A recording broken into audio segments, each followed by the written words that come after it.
Hey everybody, I'm Lisa Young Sutton and welcome to my channel. Today I have a simple 3-card Grand Jeu Lenormand spread.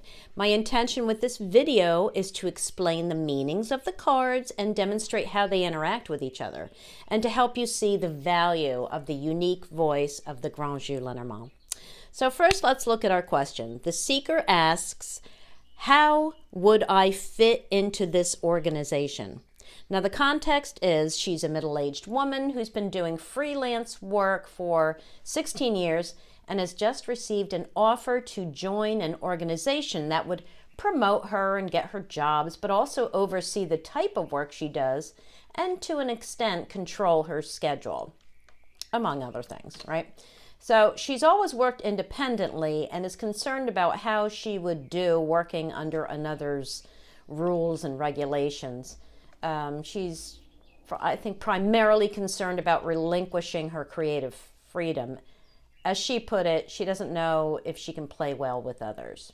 Okay, now the process for this spread. Well, no cards were pre-selected, and as always, the center card is the main theme as well as the primary answer. The left card represents outside influences acting on the situation, and the right card is what I am currently calling another perspective on the situation. So as you can see, we have the 4 of clubs, the ace of hearts, and the 8 of diamonds. Now, for those of you who already speak tarot, you can lay, that's why I have these tarot cards up here, you can lay a solid foundation, or let's just say, let's put it as a foundation of understanding of the Grand Jeu cards by comparing them to the upright and reversed meanings of the equivalent tarot cards. For example, you might relate the 4 of clubs to the 4 of wands regarding the importance of establishing a reliable foundation to achieve future success. You might connect the ace of hearts to the ace of cups regarding love, emotions, desires of the heart, and connecting to your higher self or soul. And the 8 of diamonds relates to the 8 of pentacles regarding apprenticeship and giving all you've got to an undertaking. Okay, so let's see what the Grand Jeu cards have to say. Now, the ace, let me get these out of the way so they don't distract you. And you know what? I'm going to zoom in a bit. Okay. All right. The ace really offers a complete story regarding this situation. I mean, this is the card of home, family, and community, the organization of a family or group, and the hierarchies that exist within them, as well as the benefits of protection and support that they offer, are all represented in this card. This card also gives us the idea of a central authority figure that has the ultimate say in what happens within the group, while all subordinates must either obey the rules or leave the safety of the group. So what's the story of this image? This is Danaus and his 50 daughters, the Danaides. Now, Danaus was the first king of Libya. He had a twin brother, Egyptos, who had 50 sons. So his brother wanted them all to marry each other, right? I mean, you know, one has 50 daughters, one has 50 sons. Okay, so Danaus had gone to an oracle who told him he should be wary of his nephews, but the marriage took place anyway. So what he did was give his 50 daughters a sword so they could kill their husbands on their wedding night. Now all obeyed him except for one daughter, what's her name? Hypermestra, who loved her husband, Lindsay, and spared him. Now, Lindsay later sought revenge for the murder of his brothers and killed Danaus and the 59 sisters who killed his brothers. Now, he then ascended to the throne, and he and Hypermestra ruled the kingdom. Okay, as for the 49 sisters, upon arriving in the realm of the dead, the Danaides had to answer for their crimes, and Zeus condemned them to carry water to fill a barrel that emptied as fast as they filled it. So this story also relates to one's relationship with one's father, arranged marriages or unions, obeying an authority figure to your own detriment, possibly, and the freedom to align with that which attracts you, which is like the opposite of an arranged marriage, right? Okay, so the cartomantic meaning of the Ace of Hearts is that of family and home, but also emotional satisfaction, right? And it's the card that references the soul. And in that regard, when I see it, I want to do a bit of soul searching regarding the subject I'm asking about.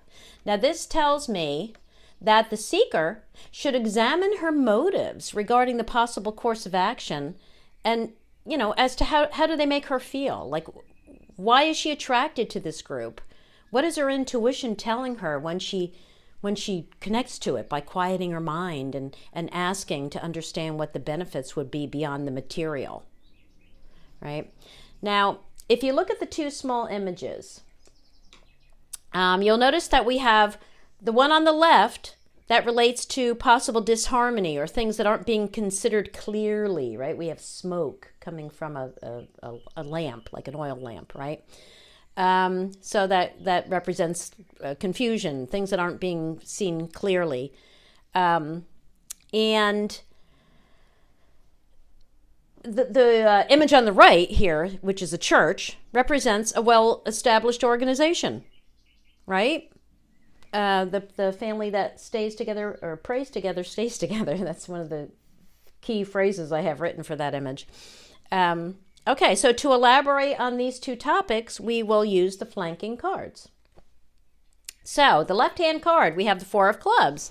Now, take a look at this main image and allow it to speak to you beyond the proposed meaning of the card.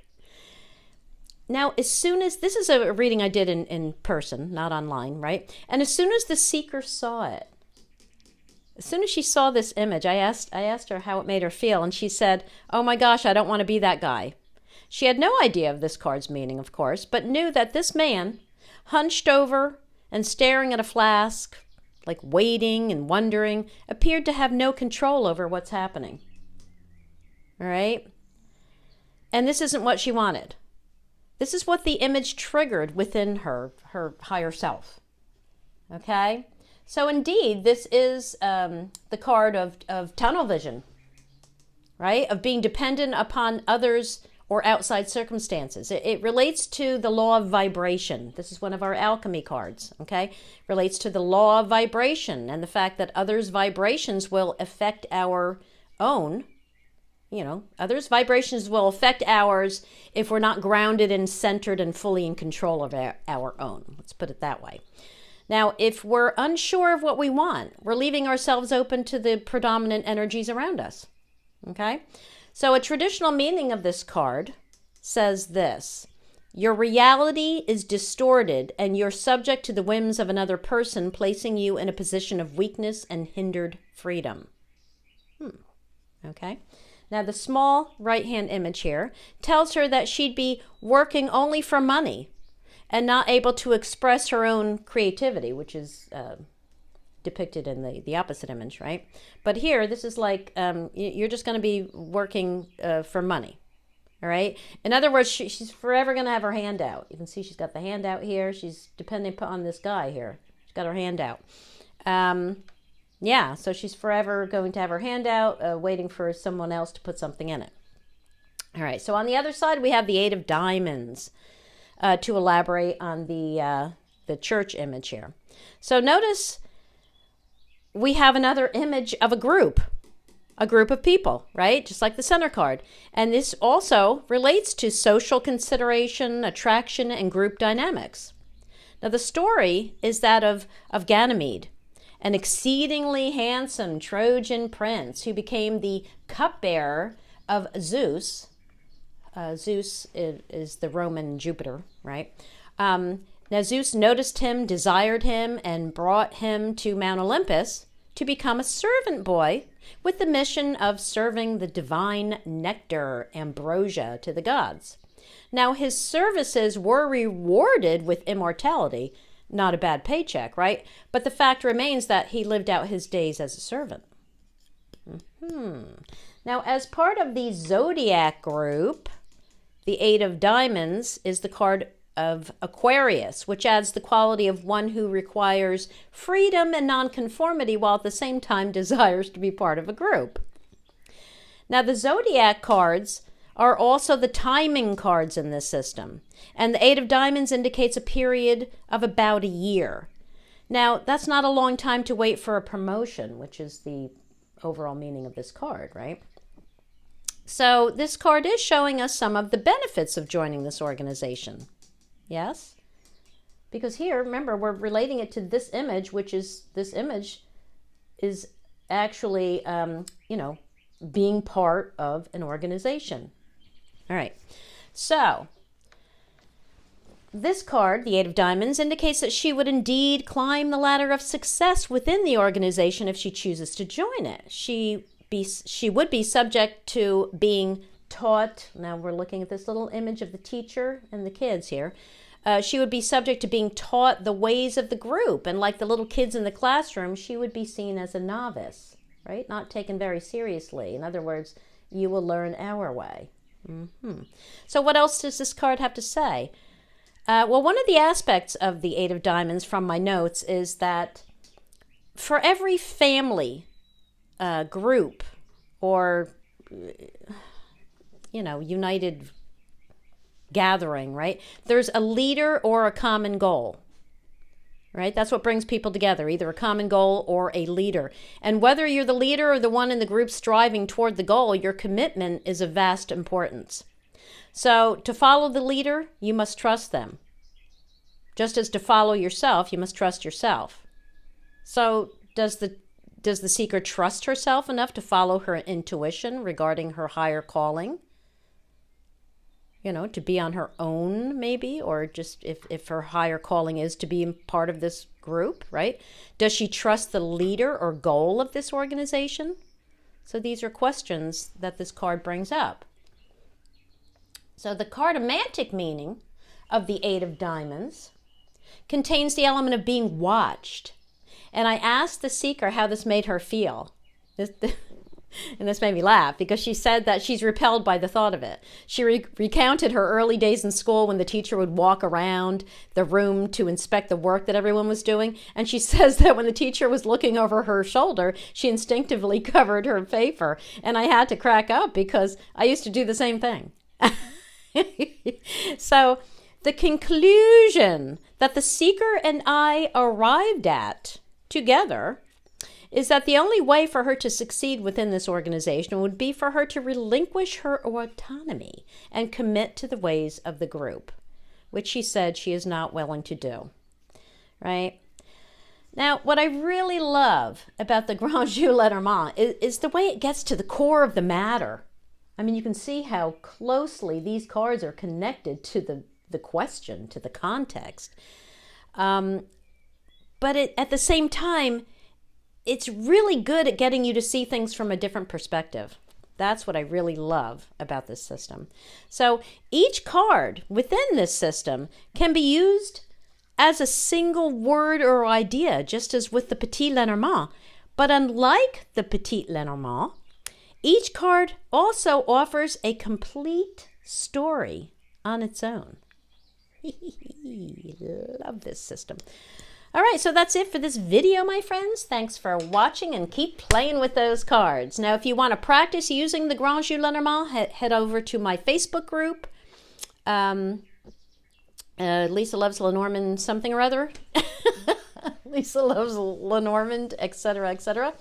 And I will see you there or in the next video. Bye, everybody.